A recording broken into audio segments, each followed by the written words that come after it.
इस बार Shri Keshav Ramlila committee NSP Pitampura में कई विशेष कार्यक्रमों का आयोजन किया जा रहा है। 27 सितंबर को भाजपा सांसद मनोज तिवारी इस बार एक अलग ही अंदाज में नजर आए। वे कथावाचक के रूप में जन जन के राम भगवान श्री राम की कथा की प्रस्तुति करते नजर आए। याद दिलाऊंगा कि राम को समझना, रामलीला देखना और राम जी को अपने मन में बसाना बहुत जरूरी है।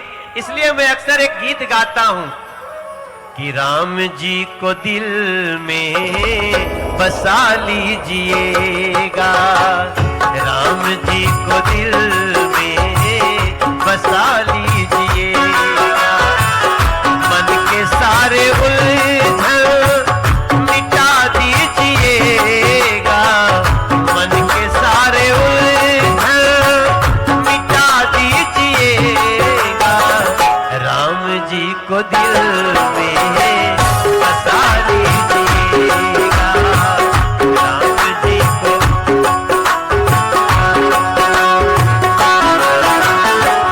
याद रखिएगा, राजा भरत बने पर खड़ाऊं का राज था।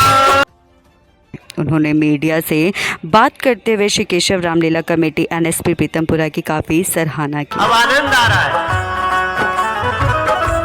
राजा भरत बने पर खड़ाऊं का राज था, जंगल में राम थे पर अवध राम राज था।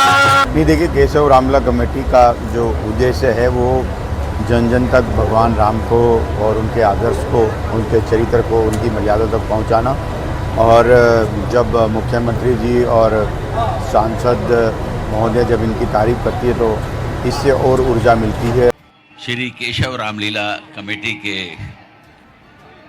सभी सदस्यों का मैं धन्यवाद करना चाहता हूं।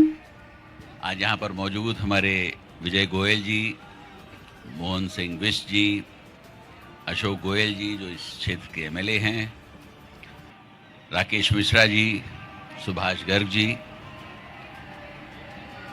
मेरे लिए बड़े सौभाग्य की बात है कि मुझे यहाँ गोयल जी ने इनवाइट किया और पिछले 14 सालों से इस रामलीला का ये संचालन कर रहे हैं। आज श्री केशव रामलीला कमेटी के इस पावन मंच पे प्रभु राम के जीवन का चरित्र और उनकी जीवन की गाथा को देखते और सुनते हुए हम सबको जिस तरह की अनुभूति होती है, मैं अक्सर कहती हूं कि बार बार ये राम कथा सुनते हैं, हर साल इसे देखते हैं और फिर भी मन नहीं भरता है।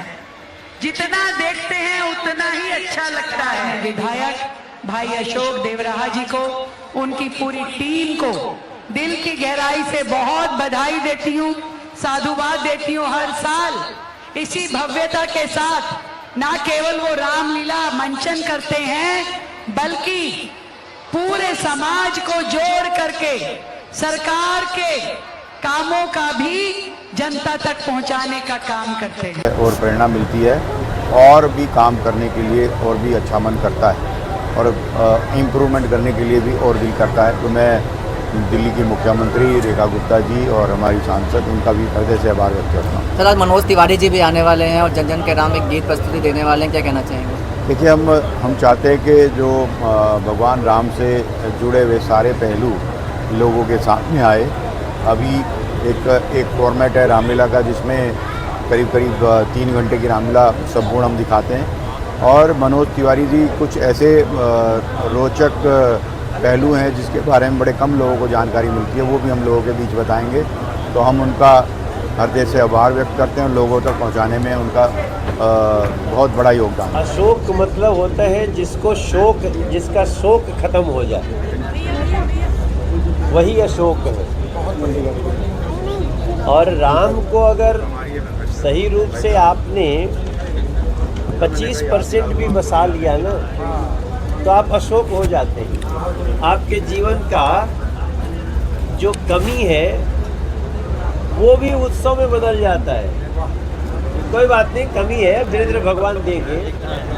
जिस दिन ये भावना आ जाए, जीवन कमी का ही नाम है, जीवन कभी भी पूर्णता का नाम नहीं है।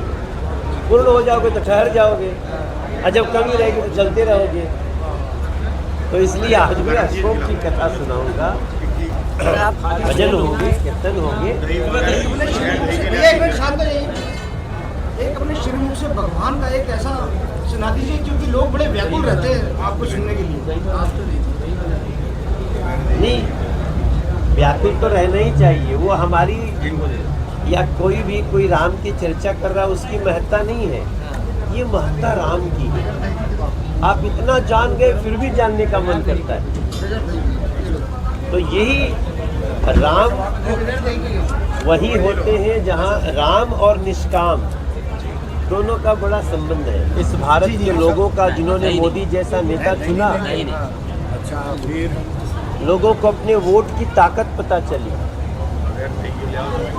अब कहते हैं ना कि पहले हम लोग पुराने समय में एक कहावत कहते थे कि ना तीर निकालो न तलवार निकालो, समाज बदलना है तो अखबार निकालो, कहते थे ना। अब इससे आगे की लाइन आ चुकी है कि न तीर निकालो न तलवार निकालो, अपने दिल की सुनते रहो, और जितना भी देश में अच्छा परिवर्तन कराना है मोदी को चुनते रहो। राज्य की बात करोगे तो जीएसटी की चर्चा आ जाएगी। भाई राम राज्य किसको कहते हैं? जहाँ टैक्स कम होता था, जहाँ प्रत्येक व्यक्ति की सुनी जाती थी। अब बताओ, देश में 12 लाख रुपया टैक्स फ्री हो गया। आप ये चैनल, अगर आपको लाख रुपया महीना बच जाता हो तो आप तो खुश होंगे, तो आप टैक्स फ्री हो गए, जाओ ऐश करो। मनोज जी, मेरा लास्ट क्वेश्चन होगा। 27 साल बाद आपकी सरकार आई है दिल्ली में, और मंचन 12 बजे तक कर दिया गया है। अब लग रहा है कि हिंदू बात की सरकार आई है। ये भी बहुत अच्छी बात है। इसके लिए आप अशोक देवराहा को धन्यवाद दीजिए। सर, आप खुद अशोक वाटिका में आए हैं, अशोक जी की वाटिका में आए हैं, तो क्या कहना चाहेंगे इसके बारे में? ये बात अच्छा बोला यार तुमने, मैं अशोक वाटिका में आया हूँ। और ये जो बीजेपी की सरकार है अभी तो बहुत खुशियाँ देगी। अभी तो ये सब जो है ना, अभी ट्रेलर है, आप देखते रहो, 5 साल में दिल्ली को सारी खुशियाँ।